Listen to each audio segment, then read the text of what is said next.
Once once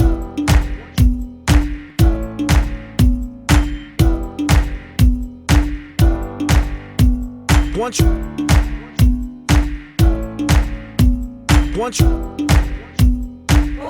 Sino ba nagsabi sa iyo na ikay may prostate cancer at may right kidney failure? Na-examine po ako dito po sa Immaculate Conception, Cabanatuan. Sinabi po sa akin na kailangan daw pong i-laser yung aking kidney at may bato raw po, bandang kanan. Okay. Ito namang yung prostate mo. Dito rin po, sinabi po nila dahil di po ako maihi, kinabitan po ako ng catheter.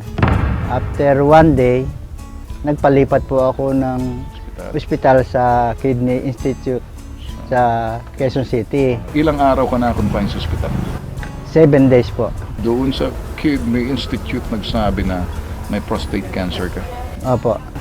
Doon din sa Kidney Institute nagsabi yung kanang kidney mo May bato. may bato. Anong narekomenda nila? For operation nga raw po ako, kailangan matanggal yung bato. Sa prostate po, kailangan din po na operahan daw at linisin yung kakayurin. So matapos ng 7 days, anong nangyari? Na-opera ka? Hindi po ako nagpa-opera. Ano sinabi ng doktor kapag hindi ka nagpa-opera? Hindi raw po ako magtatagal. Sabi ko po, wala po kaming pera at nauwi po ako ng Talavera. Nabalitaan ko ang herbal ni Carey at nagpabili ako ng isang box. Anong naramdaman ninyo? Maganda naman na po ang pag-ihi ko, naibabaluktot ko na yung paa ko, kaya okay, nakako ko. After 15 days na pag-inom ng herbal, nagbalik po ako ng Kidney Institute at nagpa-check up. Ang gusto po nila ng mga doktor, operahan na yung prostate ko at kayurin. At susungkitin pa nga rin daw po ang bato sa aking right side na kidney. Hindi na ako chinek up, gusto operation na. Kinabukasan, lumipat ako ng ibang ospital sa St. Luke's. Lahat-lahat ng examination, wala silang nakita. Ang prostate ko, mild lang daw. Enlargement lang daw po, wala pong cancer. At doon ko na rin po pinatanggal ang catheter sa aking ari.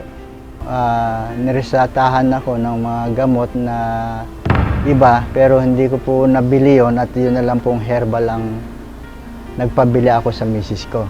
Pang-limang buwan? Opo, meron na po akong maintenance na food supplement. Itong herbal ni Opo, Carey. opo. Anong pakiramdam ninyo ngayon? Sa ngayon po, wala na po ako nararamdaman, wala na pong masakit. Pati pag-ihi ko, normal na. Dati po, paputol-putol po ang pag-ihi ko at may nararamdaman akong masakit sa right side na aking kidney. Nawala na rin po. Manong, mawalang galang lang amang, ano? Ako'y dediretsyong tanong sa iyo, hindi kaya binayaran ka ni Carey? Ay, wala po. Hindi kaya mo sinasabi sa ito dahil para may libreng gamot ka Hindi po, hindi po. Binabayaran po namin ang pagbili namin ng kay Carey? Carey. Hindi libre. Hindi po.